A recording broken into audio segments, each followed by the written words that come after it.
Eh bien, vous êtes bien nombreux, hein?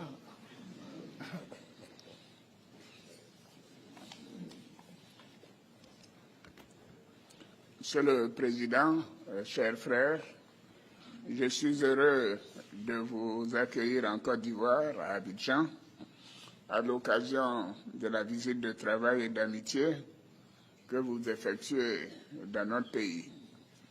Je sais que vous connaissez bien la Côte d'Ivoire et je vous remercie de cette marque d'attention. Je vous souhaite à vous-même ainsi qu'à la délégation qui vous accompagne, ainsi que la première dame de Guinée, la bienvenue en terre ivoirienne. Je voudrais vous réitérer mes remerciements pour la participation du Premier ministre guinéen à l'Africa CEO Forum, organisé les 12 et 13 juin dernier à Abidjan, ainsi que pour l'importante délégation guinéenne mobilisée à l'occasion du FEMUA 2025 avec nos jeunes de Magic System. La Côte d'Ivoire et la Guinée sont des pays frères et amis, et je me réjouis des relations séculaires de coopération et d'amitié qui existent entre nos deux pays depuis de nombreuses années. Dans le cadre de ces excellentes relations, notre pays accueille une importante communauté guinéenne, comme vous l'avez constaté ce matin, qui vit en parfaite harmonie avec leurs sœurs et frères ivoiriens. Et il en est de même pour de nombreux Ivoiriens qui résident en Guinée. Votre visite nous offre l'opportunité d'aborder des sujets d'intérêt commun en vue de raffermir davantage ces excellentes relations. Monsieur le Président, chers frères, nous venons d'avoir un entretien approfondi qui nous a permis d'aborder des sujets d'intérêt commun, notamment les relations économiques bilatérales et la situation sécuritaire dans notre pays et dans la sous-région. Nous avons aussi échangé sur la situation politique dans nos deux pays. Depuis plusieurs mois, la Guinée traverse une étape cruciale de son histoire.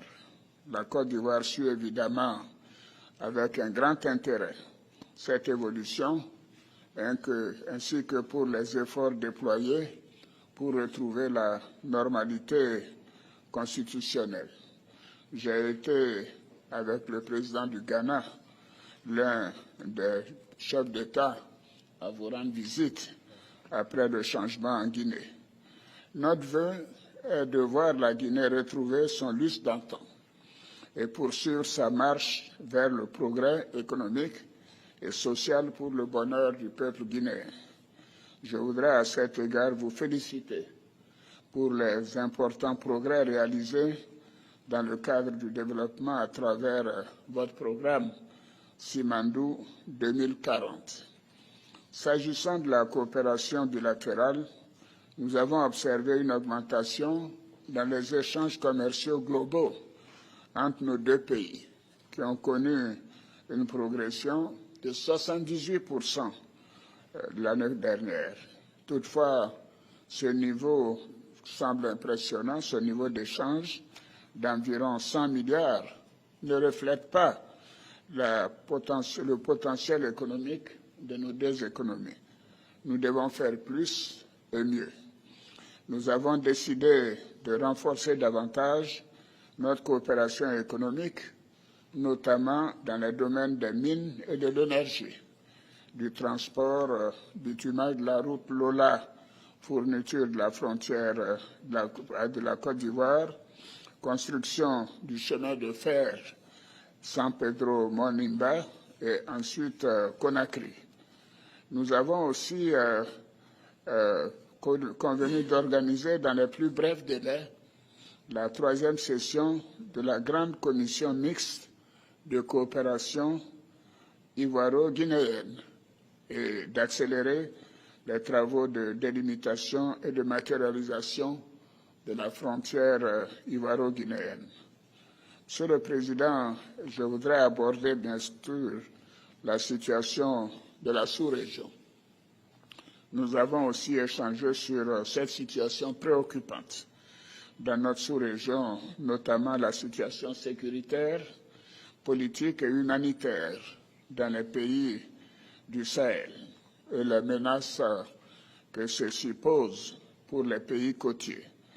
Nous avons décidé de continuer d'apporter une assistance pour permettre aux pays du Sahel de faire face aux besoins humanitaires et sécuritaires, et parce que nous sommes tous concernés par ces situations difficiles.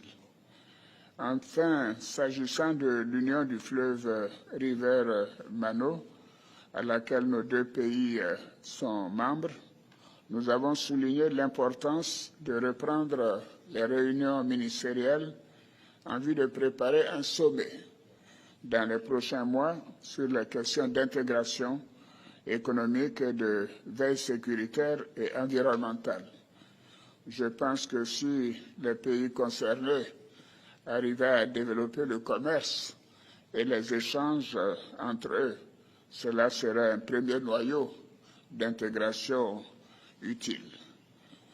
Monsieur le Président, pour terminer, je voudrais vous réitérer mes remerciements pour la qualité de nos échanges. Je forme des vœux pour le bon déroulement du processus engagé en Guinée et vous réaffirme la disponibilité de la Côte d'Ivoire à œuvrer au renforcement des relations historiques d'amitié, de fraternité et de coopération entre nos deux pays, et aussi je reste disponible pour tout conseil que vous souhaiteriez que nous puissions vous apporter. Je souhaite bien évidemment l'apaisement en Guinée pour permettre des élections apaisées comme nous avons l'intention de le faire en Côte d'Ivoire. Je vous remercie, Monsieur le Président, et je suis sûr que ces élections seront pour le bénéfice mutuel de nos peuples guinéens et ivoiriens. Bon séjour en Côte d'Ivoire, Monsieur le Président. Merci beaucoup.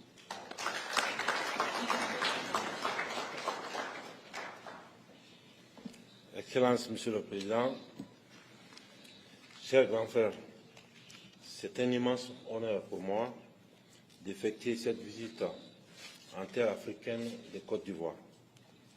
Symbole de force, de résilience et de beauté. Une terre qui, sous votre leadership, Monsieur le Président, s'est affirmée comme un modèle de progrès, de stabilité et de vision pour notre continent. Je souhaite vous remercier sincèrement pour l'invitation que vous m'avez adressée et l'accueil chaleureux qui a été réservé à ma délégation ainsi qu'à moi-même. Monsieur le Président, ceci témoigne de l'estime que vous portez à la République de Guinée. Et à ma modeste personne, en cette heureuse occasion, permettez-moi, Monsieur le Président, de transmettre les salutations fraternelles du peuple de Guinée. Je suis ici non seulement en tant que président de la République de Guinée, mais en tant que frère, en tant qu'ami et en tant que fils d'Afrique. Monsieur le Président, dans le contexte géopolitique actuel, tant régional que mondial, je souhaite vous exprimer ma profonde admiration pour votre parcours exceptionnel à la tête de la Côte d'Ivoire. Votre leadership empreint de sagesse et de vision a transformé votre pays et inspiré de nombreuses nations à travers le continent africain. Depuis notre première rencontre à Conakry, Monsieur le Président, j'ai été marqué par votre humilité et le respect que vous avez vis-à-vis du peuple de Guinée. Ces jours, vous avez choisi la voie de la compréhension plutôt que celle du jugement. Nous savons aussi que vous avez joué un rôle auprès de vos pairs pour une meilleure compréhension du contexte guinéen. Je vous en remercie sincèrement. Je suis convaincu que la base d'une coopération efficace repose sur la confiance mutuelle, l'écoute et le respect. Ainsi, je veux vous assurer que ma volonté sincère de collaborer étroitement avec vous et d'apprendre avec humilité et gratitude de votre expérience inestimable et d'apprendre avec vous. Dans le même esprit, j'espère que nos échanges pourront également nourrir votre réflexion et renforcer nos efforts communs pour bâtir un avenir ambitieux, harmonieux et prospère pour nos deux nations. Un avenir à la hauteur des aspirations de nos peuples. Nos deux nations partagent une histoire riche, tissée de luttes communes et de succès partagés. Nous sommes voisins, mais bien plus que cela, nous sommes une famille. En venant à Abidjan, je souhaite vous exprimer ma conviction qu'il est temps d'élever cette relation à un niveau supérieur, comme vous l'avez dit tout à l'heure, Monsieur le Président, et en cultivant une véritable amitié et en renforçant davantage notre fraternité, Monsieur le Président.